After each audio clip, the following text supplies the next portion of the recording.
Three movie act చేసిన hero అయితే వచ్చేసాడు. మీకైతే చూపిస్తాను. హాల్లోకి అయితే వెళ్ళాడు. వచ్చినాకైతే మీకు చూపిస్తాను ఫ్రెండ్స్. అయితే హరిమర్ మాల్ అయితే అయిపోయింది. మళ్ళీ ఫినిక్స్ మాల్కి అయితే బయలుదేరుతున్నాం. ఇప్పుడైతే రివ్యూ అయితే ఇస్తున్నారు ప్రెస్ వాళ్ళు వచ్చి. చెప్పా కదా 2 హాల్స్లో అయితే ప్రమోషన్ చేస్తున్నారని. ఇప్పుడైతే హరిమర్ మాల్ అయితే అయిపోయింది.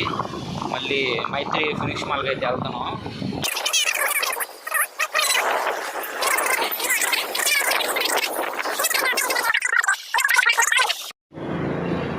ఫైనల్ అయితే మనమైతే వచ్చేసాం మైత్రికి ఫినిక్స్ మాల్ కాడికి. మనమైతే లోపలికి వెళ్ళిపోదాం. నేనైతే బండి అయితే పార్కింగ్ చేసేసాను. నా బండి ఇదే. నేనైతే ఇప్పుడు పైకి అయితే వెళ్ళిపోతున్నా. పైకి వెళ్ళి పొజిషన్ ఏందో చూద్దాం ఫ్రెండ్స్. చూసుకుంటే ఇదే మూవీస్ బ్లాక్ సినిమా హాల్.